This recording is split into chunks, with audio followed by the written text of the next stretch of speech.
Assalamualaikum warahmatullahi wabarakatuh. Izin perkenalkan, saya Faiza Nifa dengan NIM 2023-11210 dari kelas Sistem Kontrol Adaptif kelas A, di mana kali ini saya akan mempresentasikan uh, PowerPoint yang telah saya buat, yang dimana di sini merupakan suatu model referensi adaptif kontrol atau MRAC dan kasus penerapan yang telah saya ambil dalam penerapan ini. Yang pertama itu ada model referensi adaptif kontrol atau dikenal dengan MRAC, merupakan salah satu metode kontrol adaptif yang digunakan untuk mengatur sistem agar keluaran mengikuti perilaku dari model acuan atau referensi model yang telah ditentukan sebelumnya, di mana tujuan utama MRAC adalah membuat sistem sebuah plan berperilaku sama dengan model ideal, meskipun terdapat perubahan parameter, gangguan, atau ketidakpastian pada sistem. Dalam MRAC, parameter-parameter kontrol disesuaikan secara otomatis berdasarkan selisih error antara keluaran sistem nyata dengan keluaran model acuan, di mana proses penyesuaian parameter ini dilakukan secara real-time dengan menggunakan mekanisme adaptasi atau adaptation mekanisme agar suatu sistem tetap stabil dan mencapai performa yang kita inginkan. Selanjutnya terdapat prinsip dasar dari MRAC sendiri, yang dimana prinsip utama MRAC adalah dapat membandingkan keluaran sistem dengan keluaran model acuan, kemudian dapat menyesuaikan parameter controller agar error antara keduanya semakin kecil, di mana struktur dasar dari MRAC juga terdiri atas 4 bagian utama.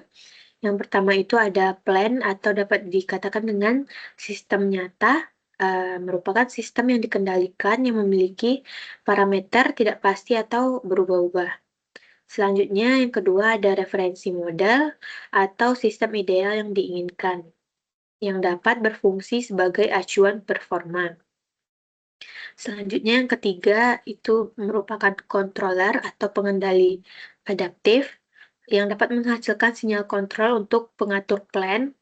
Dan yang terakhir ada adaptation mekanisme atau mekanisme adaptasi yang dapat mengubah parameter controller berdasarkan besar kecilnya suatu error. Selanjutnya kita juga membahas tentang sebuah karakteristik dan ciri-ciri MRAC. Terdapat beberapa karakteristik di sini. Saya ambil yang pertama, itu ada self-turning, yang dimana mampu menyesuaikan parameter secara otomatis tanpa campur tangan manusia. Yang kedua itu juga terdapat real-time adjustment atau parameter kontrol diperbarui secara langsung saat sistem sedang beroperasi. Yang ketiga cocok untuk sistem non-linear atau yang parameternya berubah terhadap waktu. Selanjutnya dapat menjaga kestabilan dan performa sistem meskipun terdapat ketidakpastian. Sifat adaptif ini membuat MRAC sangat berguna pada sistem yang beroperasi dalam kondisi lingkungan yang dinamis dan tidak menentu. Selanjutnya, adapun terdapat kelebihan dan kekurangan dari MRAC, yang dimana kelebihan dia sendiri mampu beradaptasi terhadap perubahan parameter sistem. Yang kedua, tidak membutuhkan model sistem yang sangat akurat. Yang ketiga, menjamin kestabilan sistem melalui mekanisme adaptasi yang baik. Yang keempat, cocok digunakan untuk sistem kompleks yang sukar dimodelkan secara pasti.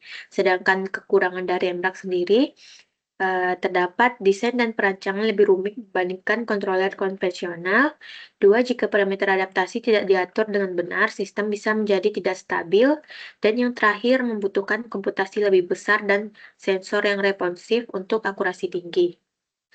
Selanjutnya, saya mengambil kasus penerapan MRAC kali ini berupa kendali kecepatan motor DC dengan MRAC, yang dimana pada kasus ini memiliki tujuan untuk menjaga kecepatan motor agar tetap sesuai dengan kecepatan referensi meskipun terjadi perubahan beban atau variasi tegangan. Yang kedua itu terdapat plan, di mana motor DC yang parameternya dapat berubah atau misalnya resistansi dan induktansi berubah akibat suhu atau beban. Selanjutnya ada model acuan, berupa sistem model ideal dengan respon kecepatan yang diinginkan. Yang keempat ada controller adaptif atau MRAP menyesuaikan parameter kontrol berdasarkan selisih antara kecepatan aktual motor dan kecepatan pada model acuan. Sehingga dapatlah hasil di mana kecepatan motor tetap stabil dan sesuai referensi meskipun terjadi gangguan atau perubahan beban. Jadi kesimpulan yang dapat kita ambil dari MRAG serta penerapan kasusnya, yaitu model referensi adaptif kontrol atau yang dikenal dengan MRAG, merupakan metode kontrol adaptif yang berfungsi untuk menyesuaikan parameter kontrol agar keluaran sistem mengikuti keluaran model acuan. MRAG bekerja berdasarkan perbedaan error antara sistem nyata dan model, lalu memperbarui parameter kontrol secara otomatis agar error tersebut diminimalkan, di mana metode ini sangat efektif untuk sistem yang memiliki ketidakpastian parameter atau dipengaruhi oleh gangguan eksternal, dengan keunggulannya dalam menjaga kestabilan dan performa sistem secara adaptif. MRAG banyak digunakan pada bidang industri, robotika, dan sistem tenaga listrik modern. Baiklah, sekian pemaparan dari PPT yang telah saya buat dan penerapannya. Mohon maaf apabila ada kesalahan. Wabillahi taufiq walhidayah. Wassalamualaikum warahmatullahi wabarakatuh.